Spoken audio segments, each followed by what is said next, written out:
it's not common. Yeah, a lot of the koa just have one upright.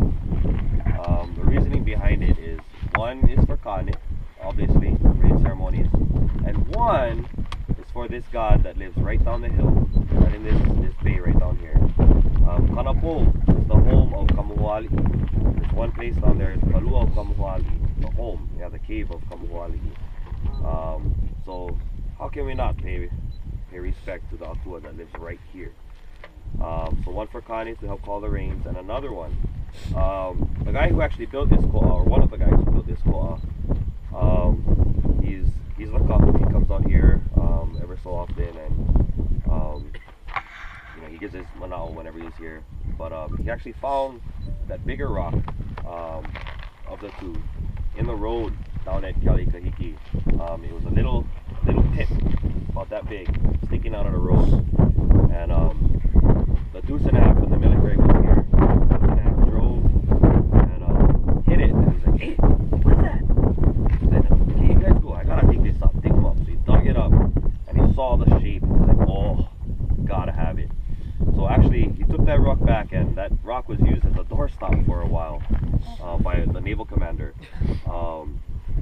But eventually the construction of this koa, he's like, okay, perfect, I found the place for it. So he brought it up here to pay respect for that god over there, Kamuhuali. You guys know who Kamuhuali was? Yeah.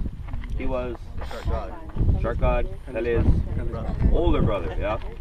And I don't know if you guys follow Merry Monarch or my dad's first snowbird, and we just did a last Merry Monarch, or the 50th. We did hula for Kamuhuali.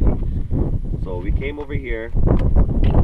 You know, we did our presentations, opened it up, went into Kanapo, and we kind of told the story through Kamuhuali's eyes, because all we hear is Pele's version. Yeah, so Kamuhuali, hey, how did he tell the story? So we kind of did that story through Kamuhuali's version, and what he saw and why he did what he did. So if you think about it, why was Pele fleeing Tahiti? Burning, yeah. So sibling rivalry, yeah. Anyway, so Kamuhuali, being the Hiapo, the older brother, I mean, he felt that it was his responsibility to take care of his family, his sister, his youngest sister, his baby sister. So he took her, and it was his duty to bring her and find her a good place.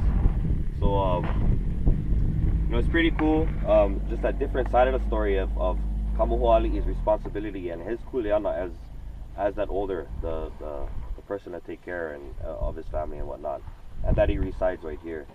What was pretty cool recently, actually last year or the year, maybe 2 years ago, they did a study for tiger sharks. They actually tracked tiger sharks around Maui. They tagged them and could track them by satellite. And what was pretty cool is that all the tiger sharks around Maui ended up right here in Kanapo. And there's an old mo'olelo that this is the gathering place for all the Akua Mano.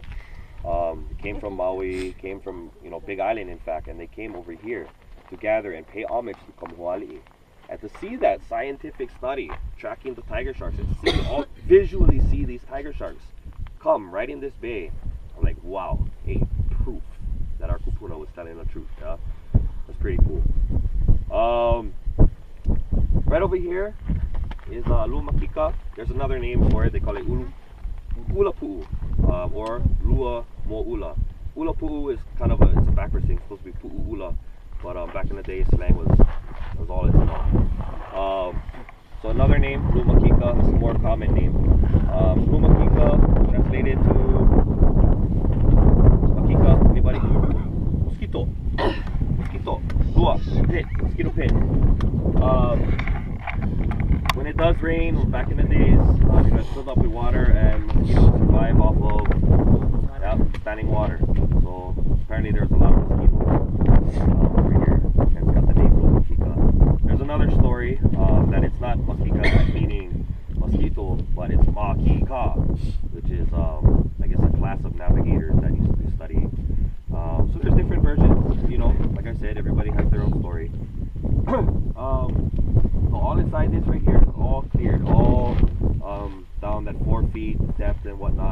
So right down here is where we have our Malawala, and we're gonna be working down there.